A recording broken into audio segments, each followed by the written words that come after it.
When I say Gaza, what do you see? What images come to mind? For many people, it'll be the death and destruction of the last few months. But there is another side to Gaza, which its residents are keen to highlight: its beauty. And remembering that now is its own form of resistance. I'm Myriam Francois, and this is The Stream.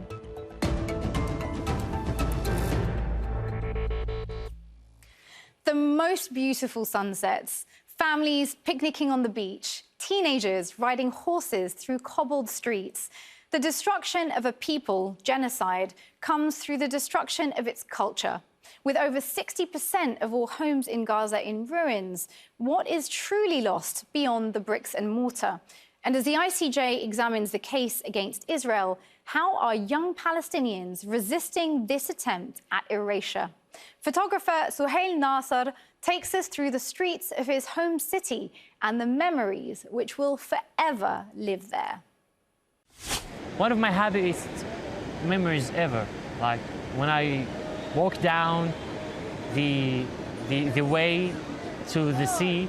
I remember it was beside the cafe of Gahwitna. In the same street, there was a flower and landscaping center to my friend Fadi, which is completely destroyed right now.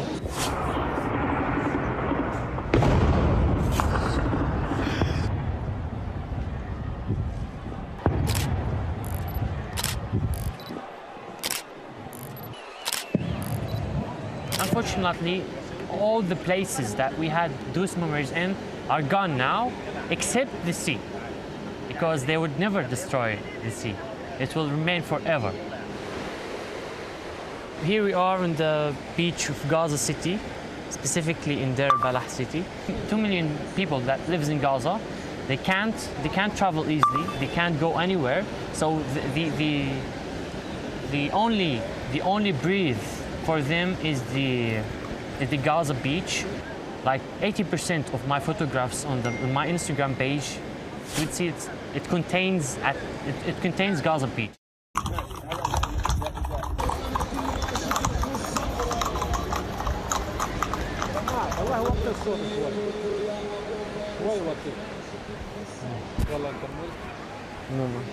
For us, as photographers, it's important to document the daily life, the daily scenes, the landscape of the city. It's a sign of resilience that we exist and we do have a beautiful, beautiful country, beautiful city.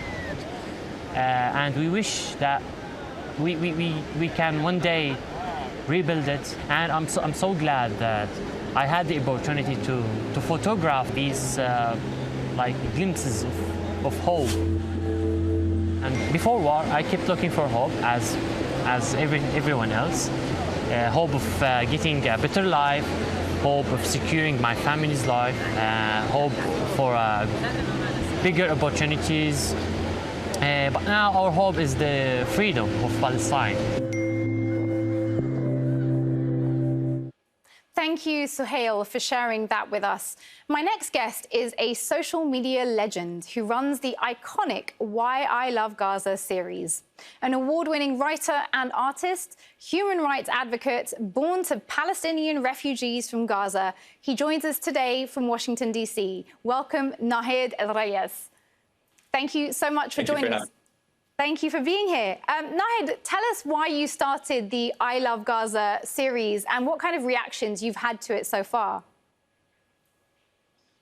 So Why I Love Gaza was actually started 2 months before this genocide, and the last time that I visited my native city of Gaza.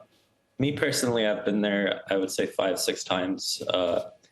And every time it just blew me away. The kind of misconceptions surrounding it as being this place that's, you know, this backwards, undeveloped, when in reality it was just such a high-functioning, rich society, and continues to be because of the resilience and the steadfastness, creativity of its people.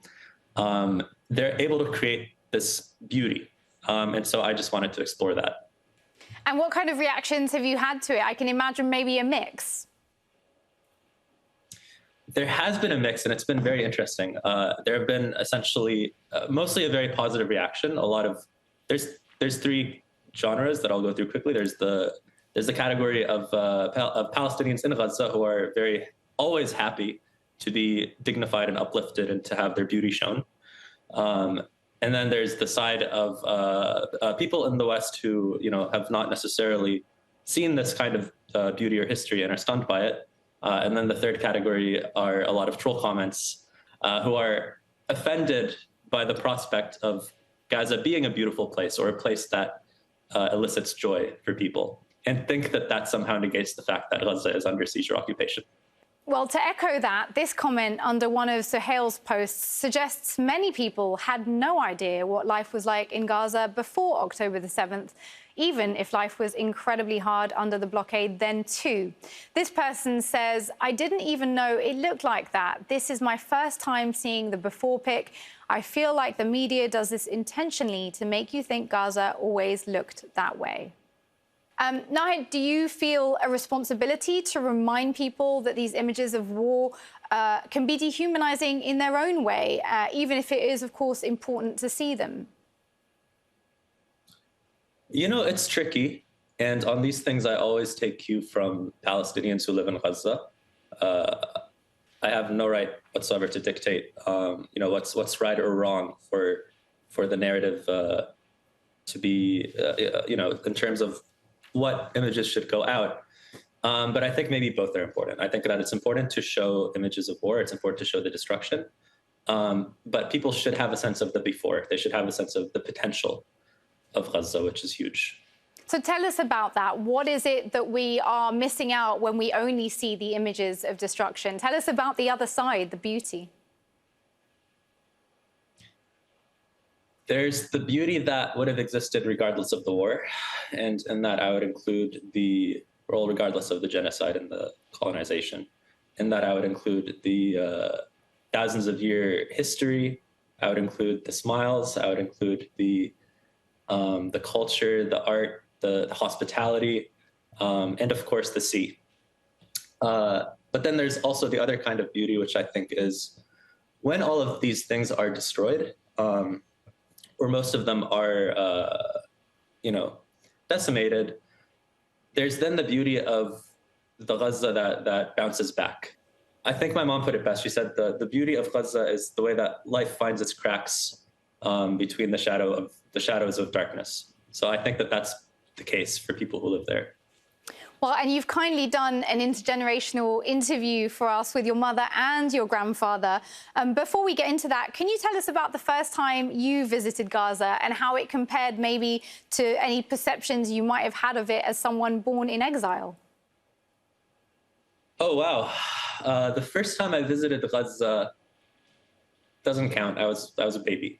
But the second time when I was, I think, I was a teenager, and I had been, I guess, brought up in the West with this real sense of Arab identity, and more specifically Palestinian identity, even though my parents told me it was important. I always thought of it as, I would be lying if I said that a deep part of me didn't feel reluctant to associate with it and didn't feel that Gaza was a very dangerous place and a place that I should avoid at all costs. And so I was nervous when we went there. And then I was blown away. I felt that for the first time, and I'm stealing from my sister here. She said everywhere else she feels like she's floating. In Gaza, her feet were touching the ground. There was a sense of, for the first time, there's a place in the world that actually, oh, you're from here. And I'll never forget that feeling. Well, let's meet Nahid's mother, Samah, who is reading a poem she has written about her ancestral home.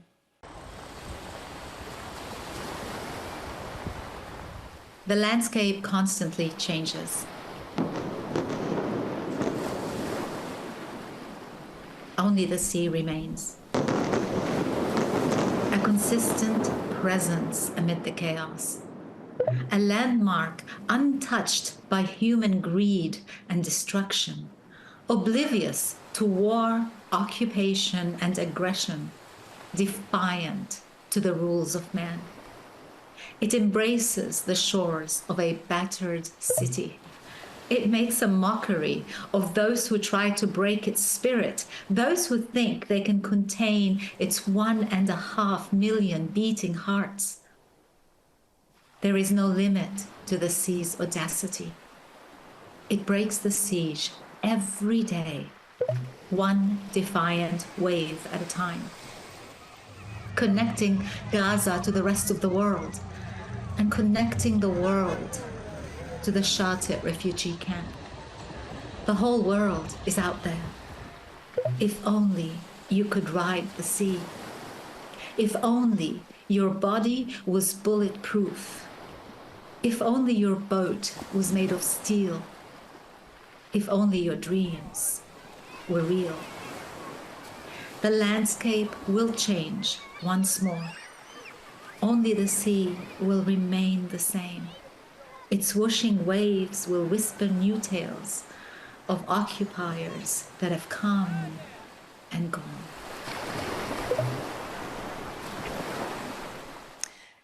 Nahid, the sea, it breaks the siege every day. There are no limits to its audacity. I'm struck by so many elements that your mother raises in that beautiful poem, the symbolism of resilience, the possibilities of freedom, the connection to the world. Is there another story of Gaza that you would like people to hear? Well, the sea symbolizes so much. The sea to me in that poem, and I think on some level to all people who live in Gaza, is a mark of eternity and possibility. Between barbed wire, you have a barbed wire on 3 sides, but then on the 4th side, what's this? You have this unchanging sea, and the sea is a reminder of your history as a Mediterranean people, but it's also a reminder of your connection to the world, your endless horizon. We can wax about it forever, but it's just so. I think that I strongly believe that Palestinians in Gaza would not have the resilience that they have today, would not have and again, this was forced upon them. We have to remember this. It's not normal for them to be suffering this much, but I don't believe that they would have been able to suffer this much and be this iron-willed without the softness of the sea that reminds them that they're human, reminds them that there's something to live for that's just so cosmic and so infinite. I don't know if that makes sense. Absolutely makes sense. Well, you also spoke with your grandfather about Gaza and his memories of the sea. He was forced to flee Gaza in 1967. Let's take a listen. لقيتها بدكم نحكي عن البحر؟ حاضر.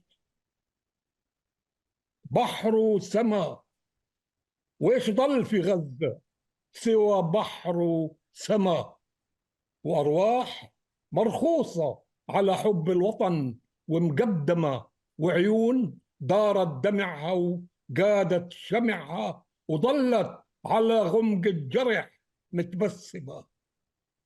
بحر وسما وديرة عشق، فرسانها بنار الغراب موسمة، والحب مثل الحرب ميدان انتصب، والمرجلة للي غلب واللي انغلب، والحب مثل الموت مقدور انكتب، وقسمة علينا مقسمة، قالوا انتمي يا فتى، ولعيونها المولدنا قلبي انتمى.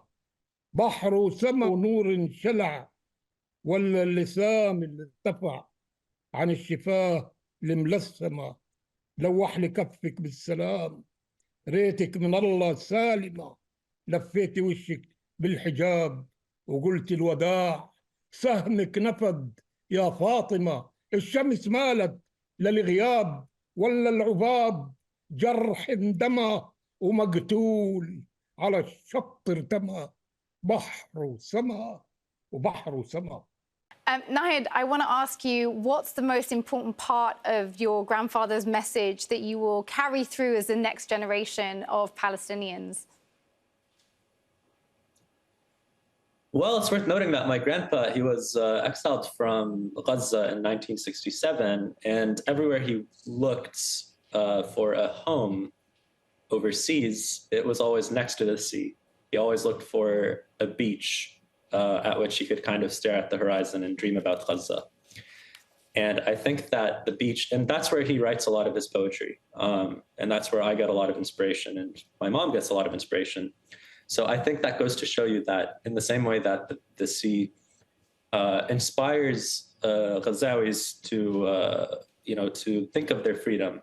And I hate to separate Ghazawis from Palestinians, but specifically this idea that they feel trapped from the world, and the sea reminds them of Gaza, of the world. For us, outside of Gaza, we also feel trapped. We feel trapped from our place, our only home in the world. And so the sea reminds us also, like we stare at the same horizon and the sea connects us. So I think that's another, just really speaks to the significance of the sea. And my grandpa, bless him. I don't know what his poetry would look like if it weren't for the sea.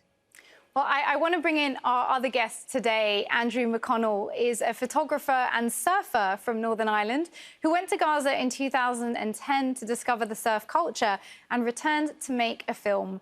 Andrew, welcome to the show. What drew you from the west coast of Ireland to the surfing community in Gaza?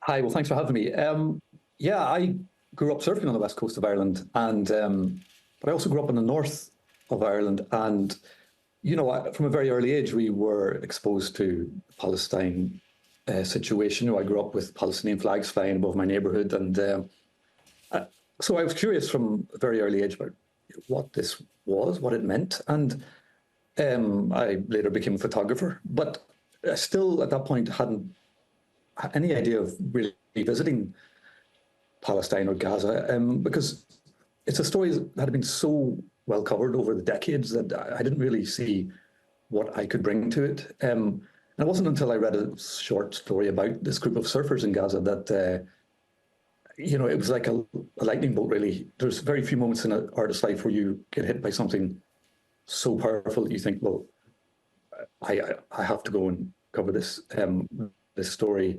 It captivated me because I felt I understood Palestine and the situation there. And of course, I had no idea.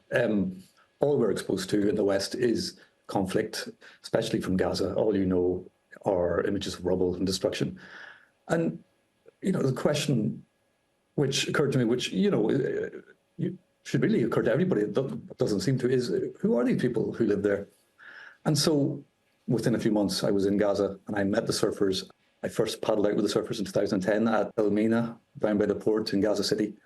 And they welcomed me into this little community. And there wasn't many of them. But what they represented was a different sort of resistance, a sort of paddling out into the sea and leaving Gaza for those brief moments. To me, was just a profoundly beautiful way of resisting, essentially, their confinement and everything they've had to endure. There are some images that have caused a stir among some Israelis, that of Palestinians enjoying some respite on the beach in Gaza. This is what Israeli journalist Yehuda Schlesinger had to say on Channel 12, the most watched TV channel in Israel. These people there in Gaza deserve death, a hard death, an agonizing death. And instead, we see them enjoying on the beach, having fun. There are no innocent people there in the Gaza Strip. They are now enjoying on the beach. Nahed, why do you think this picture has provoked so much anger? I mean, how dare they? How dare the people of Gaza find one thing that makes them happy? How dare they claim to be under a genocide and yet have access to a body of water? Can you imagine that? I think that for the minds of Zionists, and there's a reason why I let them comment on all of my stuff. I think that their words are so incredibly telling. in the minds of Zionists, there are two categories of Palestinian. There's the miserable backward savage who's incapable of enjoying any of the pleasures or any of the things that makes a human enjoy their lives, anything that adds meaning to your life. And then there's the spoiled liar, the like Palestinians who, oh, look, they're having fun. Oh, therefore they're not suffering enough to be able to claim to be a colonized people, an occupied people, a besieged or genocided people. So I leave these comments on because I cannot imagine anything more sinister than to be angry at a people for enjoying the beach. I mean, what more even needs to be said? Right. I mean, Andrew, Palestinians in Gaza were living under occupation and a blockade prior to October, so it wasn't exactly rosy for them then. How do you capture the balance in your work between the truth of suffering and the resilience and the humanity of the people enduring it? Well, I wanted really to make a film about what unites us and what is more simple than going down to the beach and enjoying the sea.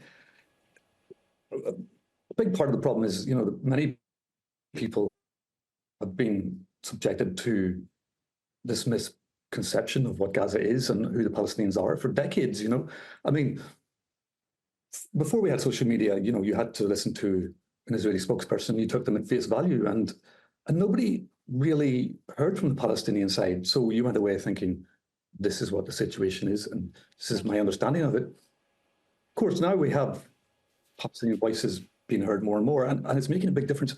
But I think when I made this film back in, we started it in 2012, there was less and less ways for Palestinians to have their voice heard.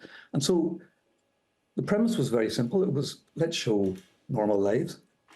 And we didn't want to focus on politics or conflict, but just in the way that a Palestinian in Gaza tries to live a normal life, we tried to make a film about normal life, but we couldn't, because if you spend any amount of time in Gaza, you're going to face conflict. And I was there during 2014 when the war broke out.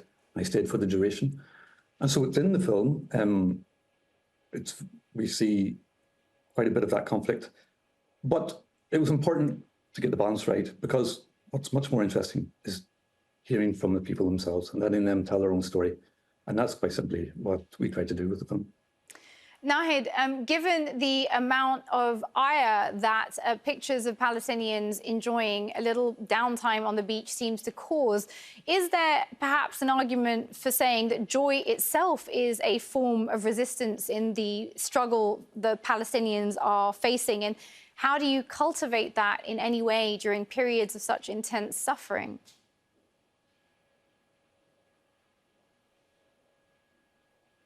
Yeah, it's a tricky question. I think that joy can be a form of resistance in terms of allowing Palestinians to have, but I think Palestinians will have joy regardless, if that makes sense. Regardless of whether the occupation existed or not, regardless of whether it's a form of resistance or not. I think it's important for us to be viewing Palestinians as humans who exist separate to their condition, separate to the occupation, separate to being a colonized people. And when they are showing joy, I think in many cases they're doing it consciously as an act of resistance, but in other cases, what they're doing is they're trying to hold on to their humanity, to the things that remind them that they're human, especially the sea.